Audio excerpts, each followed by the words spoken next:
We've never detected a magnetic field around an asteroid, but we've measured magnetization in meteorite samples. I can remember so clearly the day that we talked about the concept that actually led to the mission. I had just finished teaching a course, and I came out of the classroom, and Ben was standing there, his office was right there, and he said, "Lindy, we just made a measurement from this meteorite that shows that it has a magnetic field that it recorded from back at the time of its formation. We don't understand how this could happen. Can we talk about it for a minute? Maybe you have some ideas." I was like, I totally have an idea. It's based on what I was just teaching. And we sat down in his office and we drew things on the whiteboard, and suddenly we had this idea about how planetesimals could form. We wrote a paper about this idea. That paper was read by Daniel Wenkert and Bruce Bills at JPL, who actually ended up contacting us and proposing to build a mission around it. Psyche represents one of the best opportunities we will have to search for the first evidence of asteroid magnetism. It's now long frozen, billions of years ago, but that ancient magnetic field that it could have generated could be imprinted in the surface layers of Psyche, which cooled in the presence of this field. And so they would have what we call magnetization, which is like a fossil or an echo of the ancient magnetic field that it generated. And the way you sense magnetic fields is you use an instrument called a magnetometer, and that's what we have on Psyche.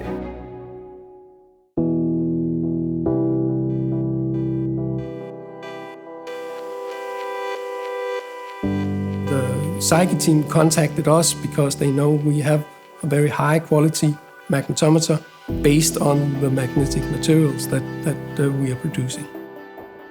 So we have a huge experience in how to do this and how to drive space magnetometers on very long time scales. Here we are talking many, many years. We build the hardware, we qualify the hardware here on ground, we calibrate the hardware, and then we deliver it to the Psyche.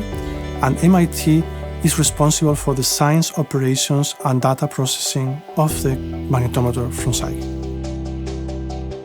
The magnetometer is on the whole time. It turns on after launch. It's on for the whole mission.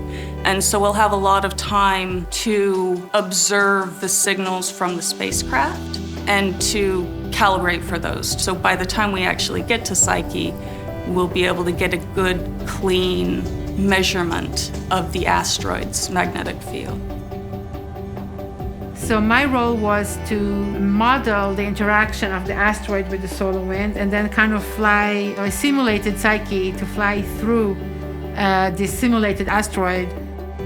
This is a 3D print of Psyche. So if this asteroid is magnetized, you can imagine a magnetic field around it, kind of like the Earth's magnetic field, like a big bubble, but like smaller. And then you're going to have the solar wind flying around it, a bunch of electrons and protons coming in from the sun, interacting with this magnetic field and changing it constantly. And then we're kind of flying in a small computer-generated spacecraft that is going to measure this magnetic field while everything is changing and analyze it and say, are we going to be able to tell if there's a magnetic field coming in from this body, or are we just seeing all of this space magnetic field around it? The real precise mapping we expect to do when we are closest in on the asteroid, when we are really orbiting close in the final science orbit. But it's possible that Psyche is so magnetic that we could even detect its field before we go into orbit. That's conceivable. This is my first opportunity to actually be involved with that process of designing the investigation and figuring out how to clean up that data so it will be usable by the science community at large. An important part of building a space mission is to imagine the whole range of possibilities and to build for all of them. A big part of the spirit of the team is to talk across disciplines. I get a chance to share my science with this very broad group of people.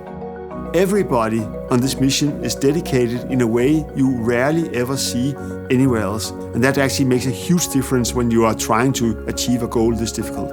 Never did I ever imagine that I would actually be involved in a project to actually send a spacecraft up to an asteroid. Being able to basically be part what feels like live science fiction is something that for me that I really enjoy about this.